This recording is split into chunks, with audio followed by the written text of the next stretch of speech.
Hi మామ. Social మీడియాలో బుక్స్టాగ్రామ్లో సెన్సేషన్ క్రియేట్ చేసిన Freida McFadden popular novel the housemate ఆధారంగా తీసిన సినిమా ఇది. సిడ్నీ స్వీనీ అండ్ అమాండా సైఫ్రిడ్ లాంటి టాప్ స్టార్స్ ఉండడంతో దీని మీద హ్యూజ్ హైప్ క్రియేట్ అయింది. ఆల్రెడీ థియేటర్స్లో రిలీజ్ అయ్యి ఇప్పుడు ఓటీటీలో అవైలబుల్గా ఉన్న ఈ సైకలాజికల్ థ్రిల్లర్ ఎలా ఉందో చూద్దానండి. సో ఇంకా లేట్ చేయకుండా స్టోరీలోకి వస్తే, మిల్లీ ఒక ట్రబుల్ పాస్ట్ ఉన్న అమ్మాయి జైలు నుంచి బయటకు వచ్చాక లైఫ్ని రీస్టార్ట్ చేయడానికి ఒక జాబ్ కోసం వెతుకుతూ ఉంటుంది.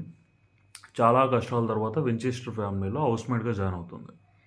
ఆ ఇల్లు చాలా రిచ్ అండ్ లగ్జరీగా ఉంటుంది, కానీ అక్కడ ఉండే నేనా వించెస్టర్ మాత్రం చాలా వేడ్గా బిహేవ్ చేస్తూ ఉంటుంది. నేను ఒక్కసారి చాలా స్వీట్గా మాట్లాడుతుంది, మరో నిమిషం మెంటల్గా టార్చర్ చేస్తుంది. బట్ నేనా హస్బెండ్ మాత్రం మిల్లీకి చాలా సపోర్ట్గా నిలబడతాడు. అసలు నేనా ఎందుకు ఇట్లా బిహేవ్ చేస్తుంది, మిల్లీ సేఫ్గా ఇంటి నుంచి బయటపడిందా లేదా అనేదే మిగతా కథ. సో ఇంకా పాజిటివ్ విషయానికి వస్తే, మూవీ స్టార్ట్ అవడమే చాలా ఇంట్రెస్టింగ్గా స్టార్ట్ అయింది. అండ్ డైరెక్టర్ పాల్ ఫెగ్ తను జనరల్గా కామెడీ మూవీస్ చేస్తాడు, ఈసారి మాత్రం థ్రిల్లర్ని హ్యాండిల్ చేశాడు. ఫస్ట్ హాఫ్ అంతా ఆడియన్స్ని కన్ఫ్యూజ్ చేయడానికి ట్రై చేస్తారు. నైనా క్యారెక్టర్ ద్వారా ఆడియన్స్కి చిరాకు తెప్పించి మిల్లీ క్యారెక్టర్తో సింపతి క్రియేట్ చేశారు.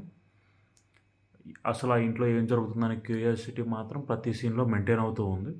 పర్ఫార్మెన్సెస్, అమాండా సైఫ్రిడ్ అదే నాన్నగా చేసిన అమ్మాయి అసలు అదరగొట్టేసింది. అసలు తనే షో స్టెల్లర్, సైకోలాగా, వల్నరబుల్గా, వివిధ షేడ్స్లో ఆమె పర్ఫార్మెన్స్ వేరే విధంగా ఉంది. ఆమె కళ్ళల్లో ఉండే ఆ మ్యాడ్నెస్ మనల్ని భయపెట్టేస్తూ ఉంటుంది. Next Sydney Sweeney. సిడ్నీ తన గ్లామరస్ ఇమేజ్ నుంచి బయటకు వచ్చింది, ఒక సీరియస్ రోల్ చేసింది. ఫియర్, కన్ఫ్యూజన్ అండ్ లెటర్ కరేజ్ని బాగా పోర్ట్రే చేసింది, చాలా బాగా చేసింది తను కూడా. And second one, twist factor. ఈ మూవీకి మెయిన్ బలం ట్విస్ట్. బుక్ చదివిన వాళ్ళకి తెలిసే ఉంటుంది, కానీ కొత్తగా మూవీ చూసే వాళ్ళకి మాత్రం అది మైండ్ బెండింగ్గా అనిపిస్తుంది, మైండ్ బ్లోయింగ్గా అనిపిస్తుంది. ఆ ఇంటర్వెల్ బ్యాంక్ కానీ, ప్రీ క్లైమాక్స్లో వచ్చే మొత్తం రివిలేషన్ కానీ, స్టోరీ పర్స్పెక్టివ్ మొత్తం మారిపోతుంది. మనం అనుకున్న విషయం వేరే, అక్కడ జరిగే విషయం వేరే అనమాట. సో మనం చాలా బాగా థ్రిల్ అవుతాం. And screenplay and facing.